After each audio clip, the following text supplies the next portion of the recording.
Now, the next top story is Michael Sam, of course, the college football All-American, coming out to the world saying that he's a homosexual.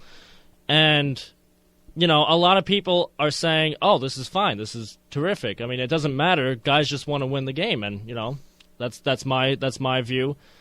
But, you know, it's, you know, just big news. He might be the first openly gay athlete in the NFL to play the game, and I don't think it should make a difference either way. But you never know. You hate to hear a story like a Jonathan Martin bullying story in the locker rooms, but I don't think that'll happen. Sheldon Richardson, of course, the Jet Rookie of the Year, Defensive Rookie of the Year, he was his roommate back in college, and he said, you know, it didn't matter. He just focused on the game, and he just wants to win, and that's what everybody wants to do. Yeah, I don't think it should matter. I mean, it's all about the game. As long as if you're a good player and you can win the game, it shouldn't make any difference. Right. I unfortunately, as much as I love it, and I think it's a huge step, I think a lot of GMs are going to be scared about it. And I was just watching a Keith Olbermann report on it yesterday, and he had people interview various GMs and owners across the league, and they were all anonymous. But a couple of them said some interesting things, said that it might be a little bit too early, which I don't really understand.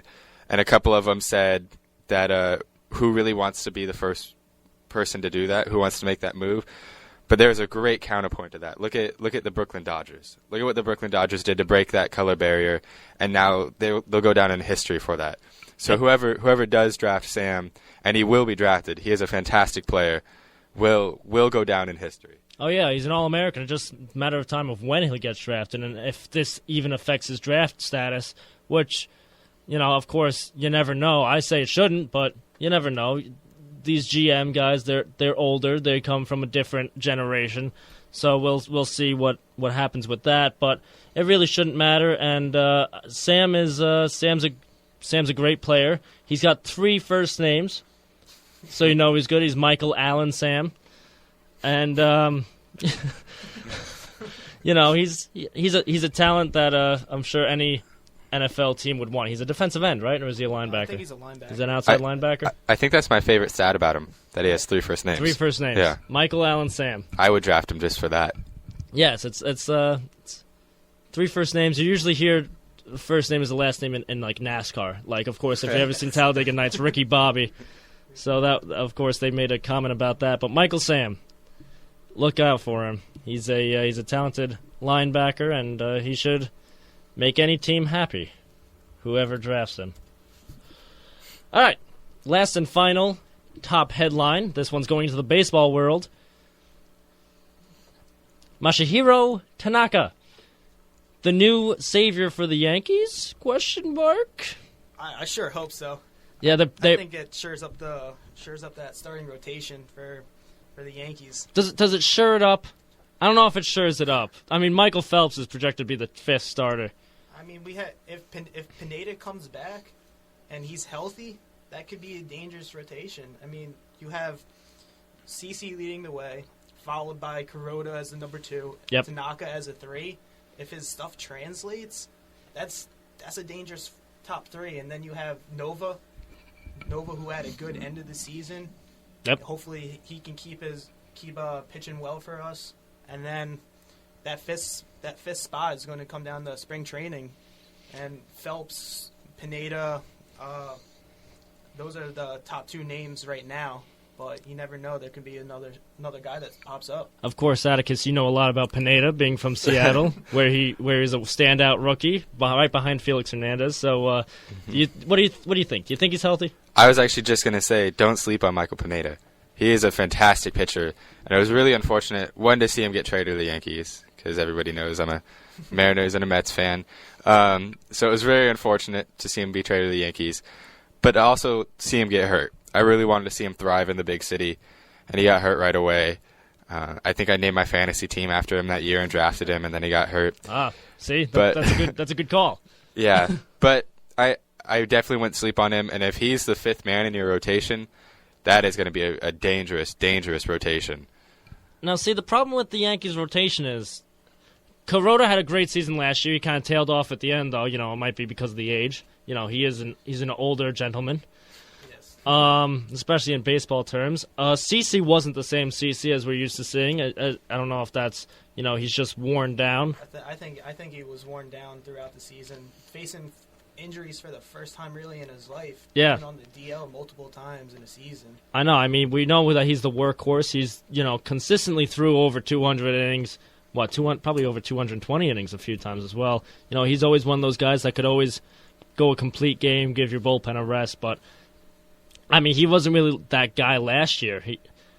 Of course he would still be out there at the 7th, but he'd be giving up 5 runs a game, so I mean, we'll see how he does, if he can have a bounce-back year.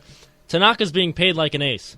I think he's the 5th highest contract in Major League history, at least for a pitcher, plus the $20 million they gave up just to talk to the guy. Without even throwing a single pitch in Major League Baseball, too. I know. That's why I say it's a little bit risky, but, I mean, he's got a nasty splitter. I know the Yankees scouted him a lot.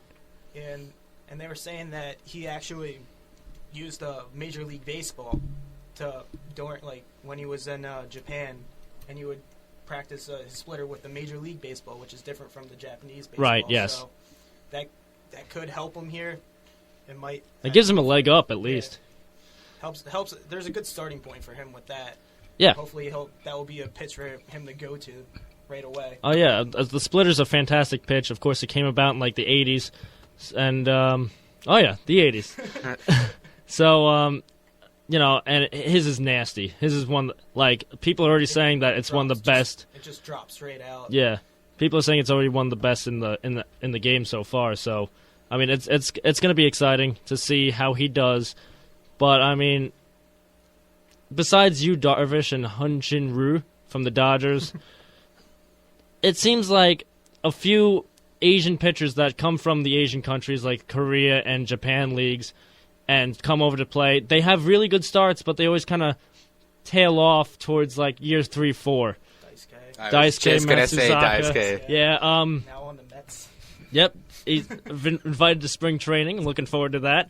He was 3-3 last year with a 5 ERA towards the end of the season. But, I mean, we always see that, so it's going to be interesting to see what Tanaka does. But he's loving the New York lifestyle. What's that? He spent $195,000 on a jet for a flight from Japan to New York with his wife and his poodle and 3 other passengers. 5 people and a 747 you got. Yes. A Boeing 747. No, it was a Boeing 787. 787. Which is brand new. Those are their brand new planes. Oh my the goodness. Dreamliners is what they're calling them. The Dreamliners. I see those flying all the time in Seattle because they're manufacturing them there. With his poodle. With his poodle. So, I mean... And 3 other people. He's going to be living that with 3 other people. He's going to be living that New York lifestyle. I'm sure he's going to enjoy it. And why not? I mean, he does have the contract and the money to show for it now. And Atticus just pointed out that the plane seats 200 passengers for 5 passengers and a dog.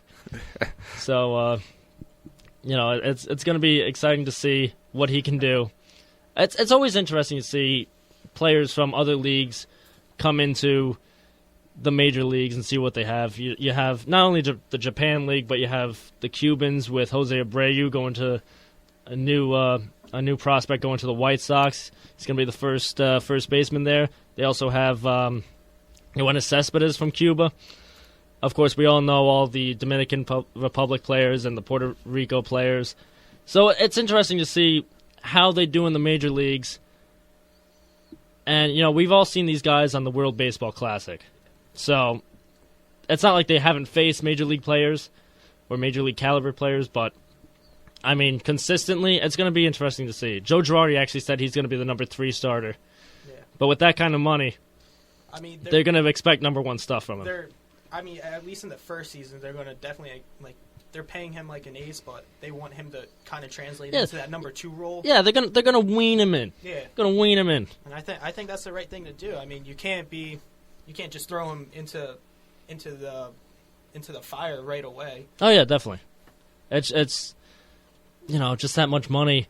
See, I'm a Mets fan. I'm not used to seeing especially recently. I'm not used to seeing that much money gets thrown around to anybody. I mean, not even, I'm not used to seeing. I know that Albert Pujols got it, but I'm not used to even fathoming giving it to him, giving that kind of contract to him what the Angels gave him. But this is the 5th highest contract among starting pitchers ever. Of course, Clayton Kershaw at the number 1 deal this offseason. And we'll talk about him later on the show as we do our NL West preview. But it just seems risky. He's never played in the major leagues. Never thrown a single pitch. Exactly. It's paying a rookie that much. I mean, it's a crazy contract. He has the same amount of Major League Baseball experience as all 3 of us put together. 0. So it's the only experience he has is, like you said, the World Baseball Classics. Yeah. Where he's gone against some of them. Right. So it's going to be interesting to see how he does that. All right. In other news, Russell Wilson might be going to spring training. Oh, yes. Actually, they have a baseball card. Yeah. They have the baseball card all made up for him already. Yeah. That's going to be fun to see. I'm actually pretty excited about that. Oh, yeah, definitely. I want to see him go there. I would love to see if he still has it. Yeah, I definitely. Mean, I think he definitely does because he is an athlete. So I mean, yeah. Did you see the comparison that Colin Kaepernick and Russell Wilson were having on their first pitches? Because they each threw out the first pitch of a game, and they